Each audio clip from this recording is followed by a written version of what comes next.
Hello.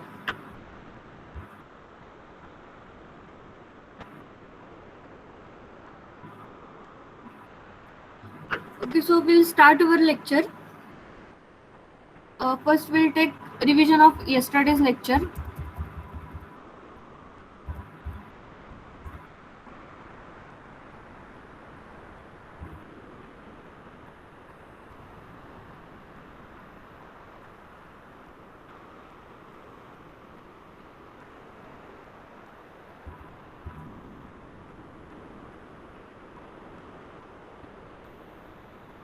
Yesterday, we have started with ER diagrams. So with the help of ER diagram, we can represent the structure of our database. ER diagram contains entity sets and it is represented with the help of rectangle. Then in the top of that rectangle, name of the entity set, and below the attributes of the entity set. Then relationship set, it is represented with the help of diamond symbol between two entity sets. Okay, and if the relationship set is having the attributes, then we can represent it with the help of name of the attribute in a small rectangle, and just we have to connect that attribute with the relationship set with the help of dashed lines. Okay, then roles. So roles are nothing but just we can give label to the lines between relationship set and the entity sets. Okay, then the mapping cardinality. So we can represent mapping cardinality if it is one to one, or if one side of entity is there, then we can represent it with the help of directed line, and if the many side of entity is there, then we can represent it with the help of undirected line. Okay, so if one to one relationship is there, one to one means what?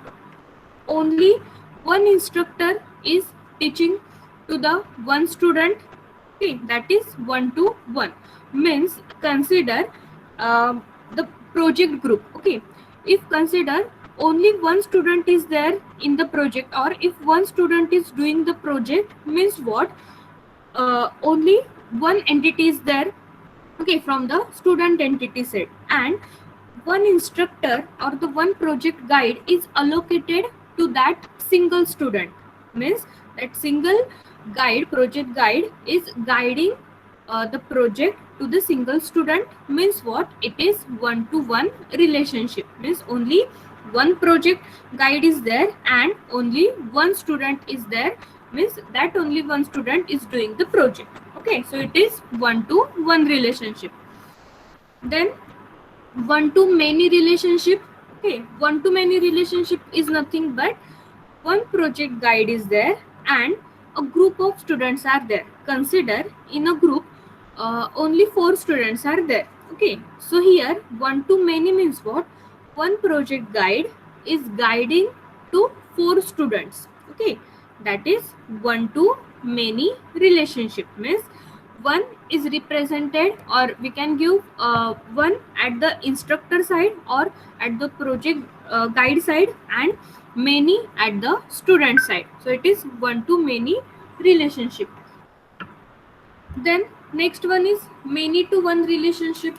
Okay, many to one relationship means if we if the two project guides are there. Okay, consider two project guides are there. One is the main guide and another one is the co-guide. Okay, means what? The many instructors. Okay, many means what? More than one. So many instructors are guiding to many student, or are guiding to one student. That is nothing but many to one relationship. Okay, if the two guides are there and they are guiding to a single student, means what? It is many to one relationship.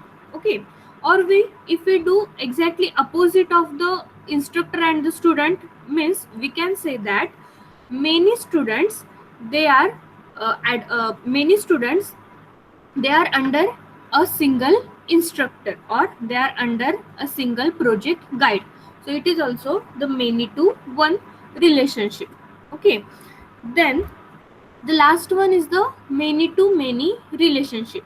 Now here in the many to many relationship, multiple guides are there and multiple students are there. So that is many to many relationship. Means a single guide and the co-guide are there, and a group of student is there. Means that two guides, they are guiding the project to the students. So it is many to many relationship, and we can represent many to many relationship with the help of simple line, and that line is connected between the entity sets and the relationship set. Okay, then we have seen total and the partial participation. Okay, so here total participation means if all the entity present in the entity set, they are participating in the relationship set, it is called as the total participation. Means again, consider example of our project. Okay, so in the project, all the students, means all the project group members, they are participating or they are doing the project. That is nothing but it is the total participation. Means every member of your project, they are doing something in the project, that is the total participation. And we represent total participation with the help of double lines, and that lines are connected to the entity set and the relationship set. And the partial participation means what? Only if only the some of the entities are participating in the relation, so that is nothing but the partial participation. Then we have seen the complex constraints. Okay, means we can give some limit, that is minimum value and the maximum value to the relationship set, and it is represented as 0 or 1. Then next we have seen the notation for the entity with its attributes. So if the primary key attribute is there, then we can underline that attribute. Then if what we can say, the composite attribute is there, then we have to just create a hierarchy of the components of the composite attribute. If the multi-valued attribute is there, then we have to just write that attribute, name of the attribute in the curly brackets. And if the derived attribute is there, then we have to write name of the attribute, and then we have to give or we have to add brackets, angular brackets with that attribute. Okay, and we have seen some ER notations. Okay, so we can use any one of the notation to draw the ER diagram. Next we have seen the weak entity sets. Okay, so the weak entity set is nothing but if the entity set does not have sufficient attributes to give information about the entity set, then we can say that it is the weak entity set. Okay, or simply we can say that if the entity set does not have the primary key, then we can call it as a weak entity set. And the strong entity set means if the entity set is having the primary key, then it is the strong entity set. Okay, then always the weak entity set is depends on another entity set, that is some identifying entity set, and the primary key is present in the identifying entity set, that is called as the discriminator. Okay, and we can represent a weak entity set with the help of double rectangle. Okay, and if the relationship set is there between the weak entity set and the strong entity set, then that relationship set is represented with the help of double diamond. Okay, and the attributes of the weak entity set are represented with the help of dashed lines. Okay. Then it is the example of the university of the ER diagram. Then we have seen reduction to relation schema. Okay, means after whenever ER diagram is ready, now the next step is we have to reduce that ER diagram into the relation schema. So for this purpose, whatever name of the entity set is there, whatever the name of the relationship set is there, so we have to give our relational schema, the name of the entity set as it is, name of the relationship set as it is, and then we can add the attributes of the entity set as it is while creating the schema. And if in our entity set one of the attribute is the primary key attribute, then we can underline that attribute while creating the relation schema. Okay. And if the weak entity set is there in our ER diagram, then while converting it into the relational schema, so we have to just write the name of the weak entity set, and then we have to take the primary key of the identifying entity set. Okay, so we have to add the primary key of the strong entity set or the identifying entity set, and then we can add the other attributes of the weak entity set, and then consider all the group of that attribute as a complete primary key. So we can call it as a composite key. Okay. Then if our entity set contains the composite attribute, then we have to create the separate tuple, or we have to create the separate attribute for each and every component of the composite attribute. Okay. Then if our entity set contains multi-valued attribute, then we have to make a new schema, means we have to make a new relational schema of that multi-valued attribute, and then we have to add the primary key, or we can say the ID of that new relational schema, and then we can add here the name of the multi-valued attribute which is present in the entity set. Okay, so if the multi-valued attribute is there, then we have to make a new relational schema, and then we can add there the attributes of the multi-valued. Then similarly, relationship set, for representing the relationship set also, we have to write the name of the relationship set as it is, and then if the relationship set is having its own attribute, then we can write all the attributes as it is, and if the relationship set does not have any attribute, then we can add primary key of both the entity set as an attribute of the relationship set. Then next we have seen some design issues of the ER diagram. So these design issues are nothing but the problems of the ER diagram. Means there may be the cases that either I can use the attributes or either I can use the entity set. Okay, so such cases are there. So it is our first design issue, that is use of entity set or the attributes. Okay, means whether to use one attribute as a part of entity set, or just make a new entity for that attribute. Okay, that is nothing but this first point. So if the multi-valued attribute is there, then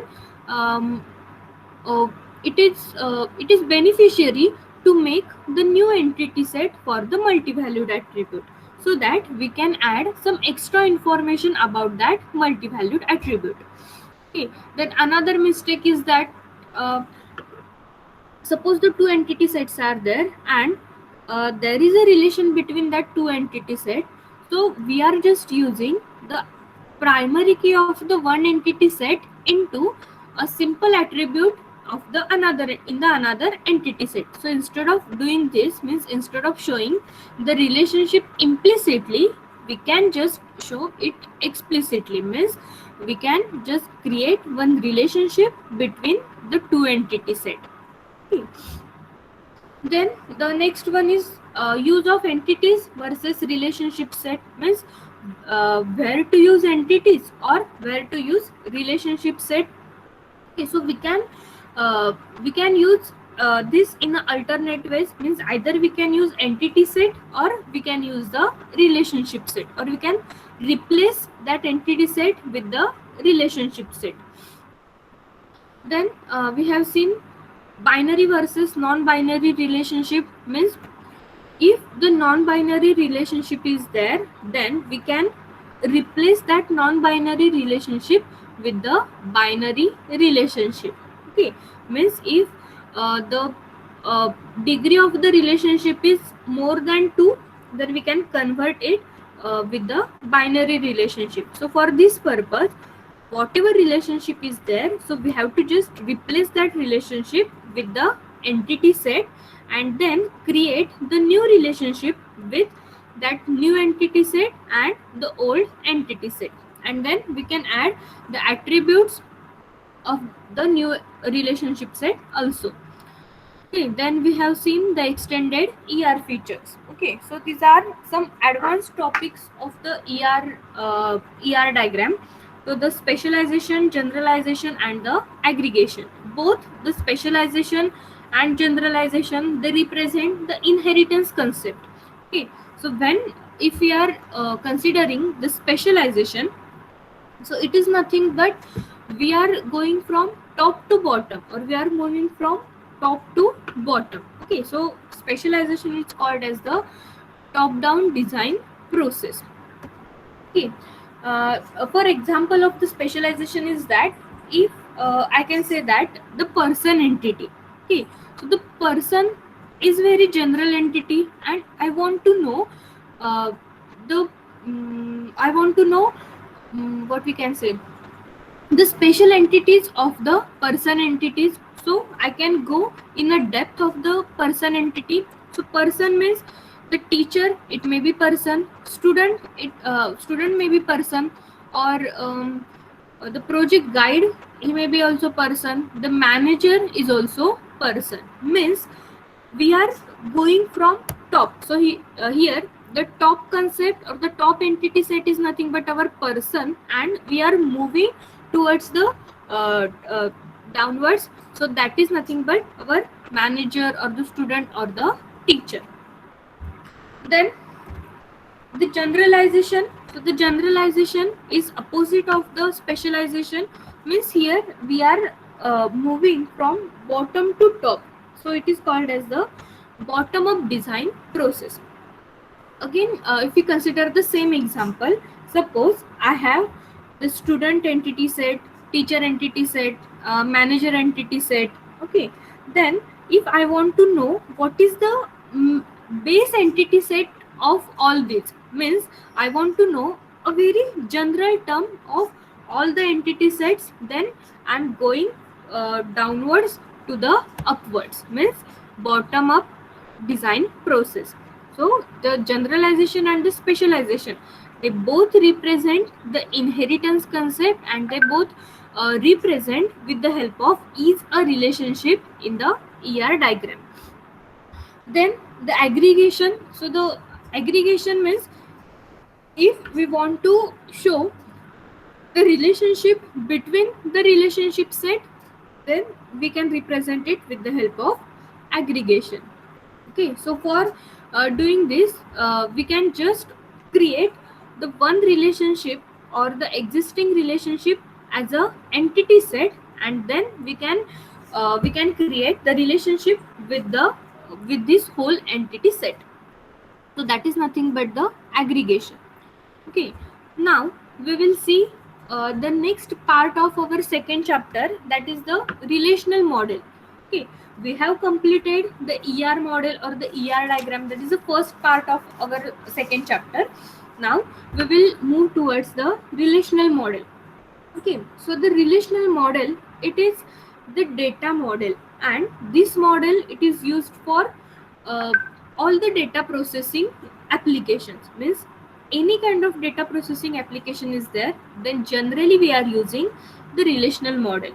So in the relational model, we can represent the relational database. Okay, and we all know that the relational database means we can store or we can represent our information in the form of table.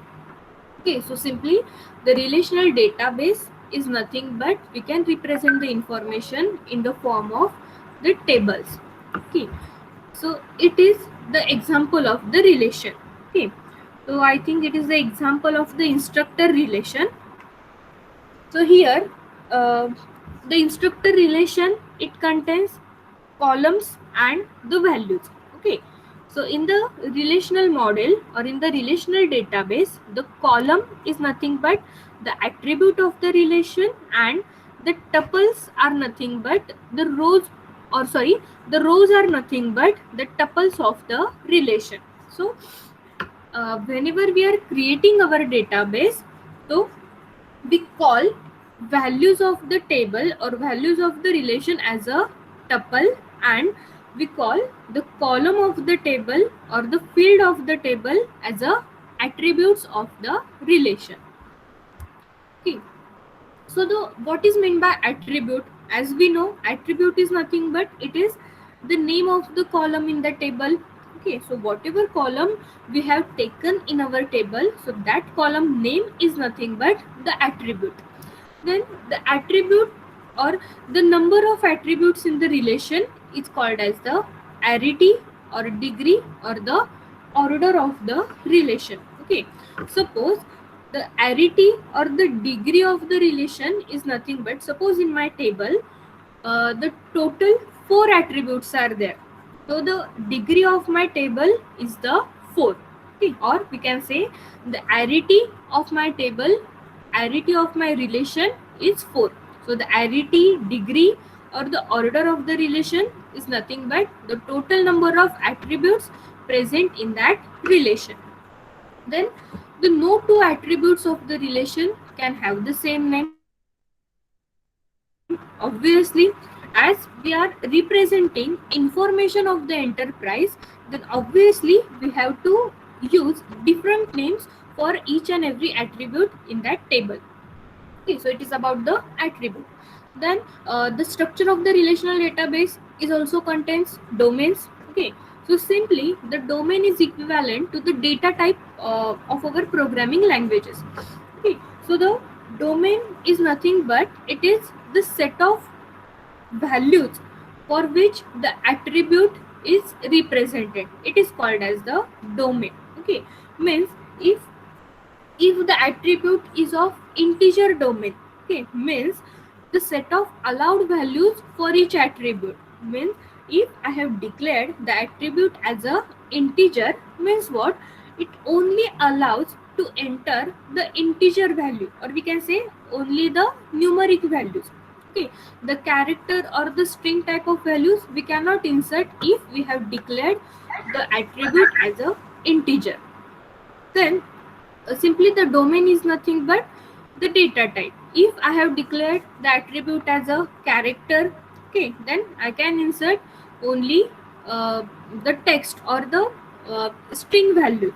Okay, if I have declared the attribute as a varchar, so this varchar is the new data type in your SQL or in the database. So varchar means it allows to enter the string values as well as the numeric values. Okay, so simply the domain is nothing but the domain, it is one kind of constraint, so that if we declare a particular attribute with a particular domain, means we can insert only the specific values or the allowed values to that attribute. Then the attribute values are required to be atomic. Okay, so the atomic values are nothing but the values which are not divisible into subparts. Okay, so generally the attribute values should be the atomic, means the values which are not divisible. Okay, then the special value, that is the null value, means we can give the null as a domain, means what, it indicates that the value is missing or the value is unknown. Okay, so the null is nothing but it is the special member of every domain or every attribute. So if we have declared the attribute as a null, means what, the value is either missing or the value is unknown, means if we have declared the attribute as a null, then if we have not given any value to that attribute, then it is also allowed. Okay, then the domain is one of the structure of the relational database. Then the relational database,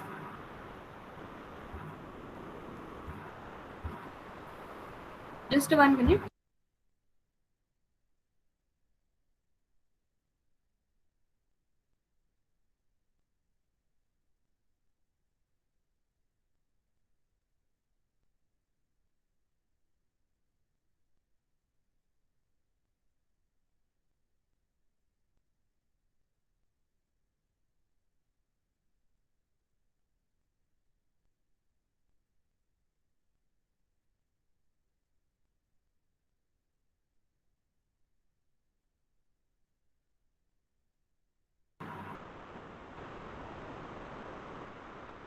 Okay, now the next structure of the database is tuple. So the tuple means we have seen it is the values of the attributes. Okay, so tuple is defined as the ordered set of values of the attributes. So here, whenever we are giving values to the attributes, then the order of the values is matters. Okay, suppose I have created the database and the first attribute of the table is id, second attribute is the name, and the third attribute is the address. Okay, so it is the specific order of the attributes, and whenever I am inserting values into that table, then I have to insert the values in that order only. Means first I have to insert value of the id, then I have to insert value of the name, and then I have to insert value of the address only. So the tuple is nothing but it is simply the values of the attributes, and these values must be in a particular order. Okay, now the next one is the database schema. So we have seen the database schema. Schema means what? It is the design of the database. It is the logical design of the database. Okay, so generally the relation schema consists of a list of attributes and their corresponding domains. Okay, so in a schema we can write the name of the attributes and their corresponding domain. So here domain is nothing but the data type of our attribute. Okay, then the concept of the relation schema, it corresponds to the programming language of the type definition. Okay, so the schema means the structure of our database. So in our programming languages, suppose we are declaring some attributes, declaring some variables, and then we are declaring some type for that variable. So in the same way, in our database or in our database schema, we are giving the names of the attribute, and also we are giving the data type of that attribute or the domain of that attribute. Okay, then the schema of the relation does not generally change. Okay, so once we have declared the schema of any database, then generally it is not changed. Okay, generally the schema is fixed. Okay, so the database schema, it is the first part or the first thing in the database. Now the second part is the database instance. Okay, so the database instance is nothing but the value of the attributes which are stored in the database at a particular time. It is called as the database instance. Okay, so the definition of database instance is that it is the snapshot of the data in the database at a given instance in a time. Means we are storing values of the attributes or values in the database at a particular time. It is called as the database instance. Okay, so here the database instance, it is related to the value of the variable in our programming languages. Okay, so the value of the variable is equivalent to the value of the attributes. Then the contents of the relation instance, it may change with time as the relation is updated. Means it is possible that the values of the relation or values of the attributes, they may change, depends on the time. Okay, it depends on the time or it depends on the data also. Means if we consider the address of the instructor, suppose previously the address of that instructor is the Solapur, and now suppose that instructor is shifted from Solapur to Pune, then we can update or we can change his address as a Pune.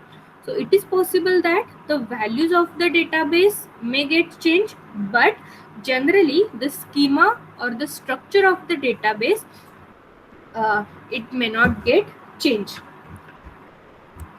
Okay, then in the database schema, okay, so here the R is equal to A1, A2, A3. It is a general relational schema. Okay, means the R is nothing but it is the name of the relation. Okay, and the A1, A2, A3, these are nothing but the attributes of the relation. So if we have write the if we have write the name of the relation and the attributes in this way, then we can say that it is the schema of my database. So here the instructor is the name of the relation, and the ID, name, department name, salary, these are the schema, sorry, these are the attributes of the relation. And the current values of the relation are specified by the table. Okay, current values or the relation instance of the database, it is specified by the table. Then the element T of R is a tuple represented by a row in the table. Okay, so here the element T is nothing but the tuple, or we can say the value of the R. So here this R is nothing but we can say the name of the attribute, and T is nothing but the name of the tuple. Okay, and the tuple is represented by the row in the table. Okay, then the here the relations are unordered. Okay, means whatever values we are inserted into the database, into the table, so that values are uh, unordered, or the order is the irrelevant.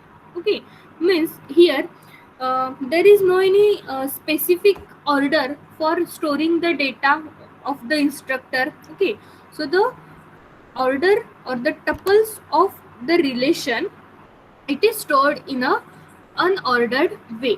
Okay, but we have to remember that the order of the tuple of attribute must be or it must require, means we can say the row. Okay, so the order of the row is important, but order of the column is not important. Okay, so whenever we are inserting the new value into the database, at that time the order of the attribute is important.